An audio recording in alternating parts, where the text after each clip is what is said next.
Mga kapuso, ngayong araw na po ililibing si Ateneo basketball player Rene Baterbonia sa kanyang hometown sa Talacogon, Agusan del Sur. At may unang balita live si James Paulo Yap ng GMA Regional TV. Magandang umaga, James. Maris, dinagsa ng mga tao ang huling gabi ng lamay ni Rene Baterbonia dito sa Talacogon sa Agusan del Sur. Marami ang humabol kagabi para makita sa huling pagkakataon si Rene Bobet Baterbonia na nakatakdang ilibing ngayong umaga. Matyaga ang bawat isa sa pila makapasok lang sa Talacogon Evacuation Center. Alas 12 ng hating gabi, pansamantalang itinigil ang public viewing para sa hiling dahil sa hiling ng pamilya Baterbonia para makapaghanda na rin sa libing ngayong araw.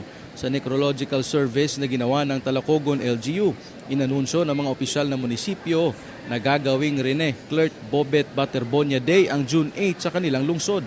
Ito'y bilang pagkilala sa malaking kontribusyon ni Baterbonia sa kanilang munisipyo. Una na riyan ay iginawa din kay Baterbonia ng sangguniang panlalawigan ng Agusan del Sur ang Dato Lipos Makapandong Award, isa sa pinakamataas na award na maaaring igawad ng probinsya sa kanilang mga nasasakupan.